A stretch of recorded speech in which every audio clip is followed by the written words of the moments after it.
saya Aida Fitragula dari kelas PSPK 4D dengan NIM 4242 13 1019. Nah, di sini saya akan menjelaskan laporan praktikum mengenai pemurnian zat.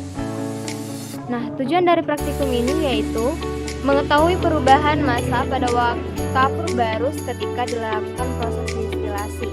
Dan yang kedua, mengetahui perubahan massa pada garam ketika dilakukan proses rekristalisasi. Nah, sebagai tinjau teoritisnya, rekristalisasi adalah salah satu teknik pemurnian zat padat dari pengotor atau campurannya dengan cara mengkristalkan kembali setelah melarutkan zat terlarut ke dalam pelarut atau disebut solvent. Dalam proses rekristalisasi, kecepatan kristal yang dipengaruhi oleh beberapa faktor antara lain derajat lewat jenuh, jumlah inti yang ada total luas permukaan dari kristal, pergerakan antara larutan kristal, jenis, banyak pengotor, dan viskositas larutan. Persyaratan satu pelarut yang baik untuk proses rekristalisasi antara lain memberikan perbedaan kelarutan yang cukup signifikan antara zat yang dimurnikan dengan pengotornya dan mudah dipisahkan dari kristalnya. Kelarutan suatu zat dalam larutan merupakan suatu fungsi temperatur, yaitu dengan menurunkan temperatur tidak meningkatkan zat pengotor di dalam kristal zat yang dimurnikan, bersifat inert terhadap zat yang ingin untuk dimurnikan. Distilasi atau penyulingan yaitu proses pemurnian suatu campuran yang biasanya berupa cincin berdasarkan perbedaan titik didihnya. Distilasi juga pemisahan fisik yang tidak memerlukan reaksi kimia. Secara komersial, distilasi memiliki sejumlah aplikasi, misalnya untuk memisahkan minyak mentah menjadi fraksi-fraksi yang lebih ringan yang digunakan sebagai bahan bakar dalam transportasi. Pada distilasi sederhana, dasar pemisahannya adalah perbedaan titik didih yang jauh dengan salah satu komponen yang bersifat volatil. Jika dicampurkan dipanaskan, maka komponen yang titik didihnya lebih rendah dan menguap lebih dulu. Dalam sublimasi, supaya padatan diubah menjadi uap tanpa melalui proses cara kemudian terkondensasi pada permukaan dingin dalam keadaan murni. Tidak banyak padatan yang dapat menyembelih mendingan mudah karena mereka biasanya mempunyai tekanan uap air ada. Akan tetapi, beberapa padatan mempunyai tekanan uap yang tinggi karena struktur molekulnya dalam keadaan padat menghasilkan gaya intermolekul yang lemah. Alat dan bahan yang digunakan pada praktikum kali ini yaitu yang pertama ada labu distilasi dengan jumlah 1 buah, hot plate 1 buah, termometer yang 100 derajat Celcius 1 buah, kondensor 1 buah, selang air masuk 1 buah, selang air keluar 1 buah atau disebut dengan kondensor, Erlenmeyer 250 ml 1 buah, statif 1 buah, beaker gelas yang 250 ml dan 200 ml 2 buah, klem 1 buah dan pemanas Bunsen 1 buah.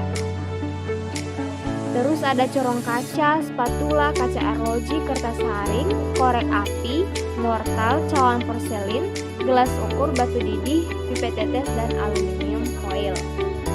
Nah, bahan yang kita gunakan yaitu alkohol, garam, kapur barus, vanselin, aquades, dan es batu.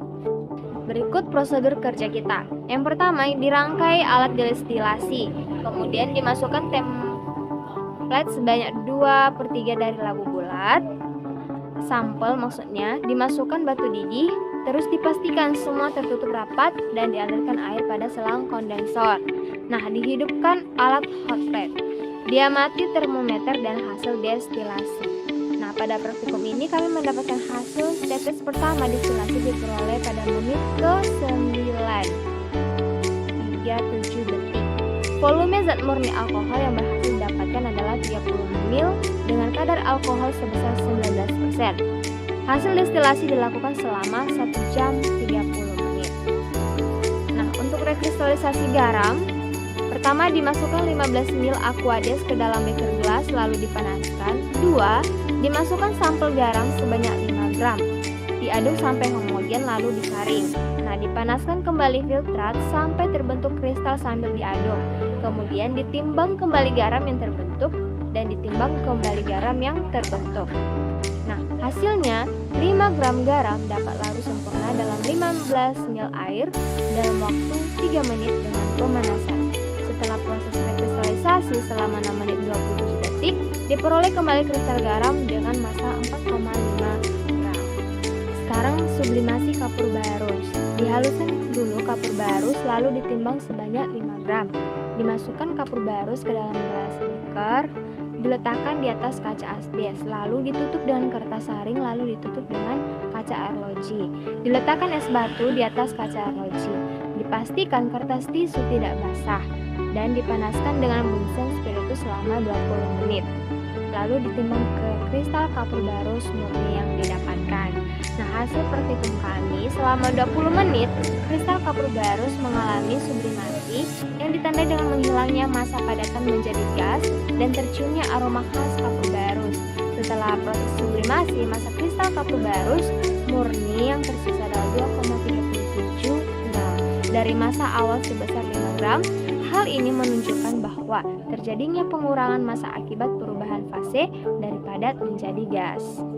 Hasil percobaan di perlakuan 1, 200 ml alkohol dalam lampu bulat destilasi yang ditambah 1 buah batu didih dengan menggunakan hot plate sebagai pemanas dengan suhu 80-90 derajat Celcius. Nah, hasilnya volume zat murni yang didapat adalah 30 ml dengan waktu 1 jam 30 menit dan diperoleh tetes pertama destilat dalam waktu 9 menit 37 detik. Nah, pada perlakuan kedua di mana 5 gram garam dilarutkan dalam 15 ml aquades dengan diaduk dan dipanaskan sampai homogen, lalu disaring dan filter tersebut kembali dipanaskan. Nah, hasilnya 5 gram garam larut dalam 15 ml aquades dalam waktu 3 menit.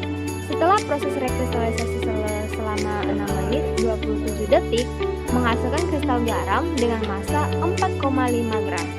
Perlakuan 3 di mana 5 gram kapur barus halus dipanaskan menggunakan bunsen spiritus dengan diletakkan es batu di atas beker gelas. Nah, hasil yang kami dapatkan dalam waktu 20 menit menghasilkan kapur barus murni dengan massa 2,37 gram.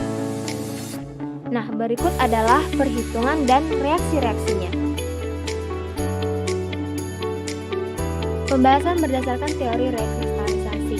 Nah, garam pada umumnya dapat didefinisikan sebagai suatu kumpulan senyawa kimia yang bagian utamanya adalah natrium klorida atau NaCl dengan zat-zat pengotor terdiri dari CaSO4, MgSO4, MgCl2, dan lain-lain. Nah, garam terbagi atas garam konsumsi dan garam industri. Garam konsumsi terbagi atas garam meja dan garam dapur. Perbedaan keduanya terletak pada kadar NaCl-nya dan spesifikasi mutu untuk garam industri. Penggunaannya dapat dilihat pada industri soda elektrolisis dan industri perminyakan. Secara fisik, garam hasil rekristalisasi akan selalu lebih putih dan bersih dibandingkan dengan garam berupa panen yang belum dilakukan rekristalisasi. Nah, berdasarkan praktikum yang telah kami lakukan, kristal garam murni sebanyak 4,5 gram dari 5 gram massa garam sebelumnya selama 6 menit 27 detik. Pada waktu 3 menit, garam larut dalam 15 ml aquades sambil dipanaskan. Nah, jika kita menghubungkan atau menggabungkan berdasarkan korelasi antara teori dengan praktikum, maka dapat dikatakan bahwa garam hasil rekristalisasi tadi akan tampak lebih putih dan bersih. Nah, seperti pada praktikum yang telah kami lakukan setelah rekristalisasi, garam tampak lebih bersih dan putih. Garam membentuk kristal murni karena atom-atom garam secara alami menyusun diri membentuk kristal yang teratur. Kotoran yang tidak memiliki bentuk atau ukuran partikel yang sesuai tidak ikut masuk ke dalam kisi kristal garam. Kotoran yang lebih larut dari garam akan tampak lebih tetap tinggal di larutan. Nah, pembahasan berdasarkan teori sublimasi. Bila partikel penyusun suatu zat padat diberikan kenaikan suhu tertentu, maka partikel tersebut akan menyublim menjadi gas. Sebaliknya, bila suhu gas tersebut diturunkan, maka gas segera berubah wujudnya menjadi padat. Kapur barus tersusun dari senyawa organik bernama kamfer dalam keadaan padat. Molekul-molekul kamfer tersusun rapat dan terikat oleh gaya tarik antar molekul yang relatif lemah yang dikenal dengan gaya van der Waals dan gaya dipol-dipol. Molekul-molekul ini tetap bergerak, memiliki energi kinetik tertentu yang bergantung pada suhu molekul-molekul komper yang telah menjadi gas akan memberikan tekanan pada lingkungannya. Nah, berdasarkan praktikum yang telah kami lakukan, kami mendapatkan kapur barus murni sebanyak 2,37 gram dari massa awal 5 gram selama 20 menit. Kami mengamati kapur barus berubah wujud padat menjadi gas yang kemudian naik ke permukaan kertas kering dan membentuk kristal kapur barus murni selama proses pemanasan. Nah, berdasarkan korelasi, tadi teori mengungkapkan bahwa ketika partikel penyusun suatu zat padat diberikan kenaikan suhu, maka partikel tersebut akan menyembunyi menjadi gas. Seperti pada praktikum yang telah kami lakukan, kapur barus yang memiliki partikel penyusun zat yang padat selama proses pemanasan zat padat tersebut berubah menjadi gas. Ini berarti percobaan yang telah kami lakukan berhasil dan sesuai dengan teori. Pembahasan berdasarkan teori distilasi. Nah, perbedaan titik didih antara komponen makin besar, maka pemisahan dengan cara distilasi akan berlangsung makin baik, yaitu hasil yang diperoleh makin murni. Pemisahan etanol dari minuman beralkohol dilakukan dengan cara distilasi normal, yaitu digunakan untuk memisahkan senyawa-senyawa yang dapat menguap di bawah 120 derajat Celcius. Pada distilasi normal pendidikan akan terjadi bila tekanan uap dari cairan yang dipanaskan sudah lama dengan tekanan udara di permukaan cairan.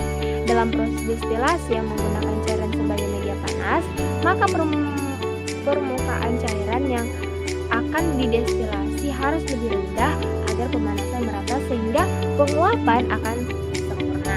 Nah, di sini ada tulisan yang typo, sebenarnya itu pendidikan bukan pendidikan.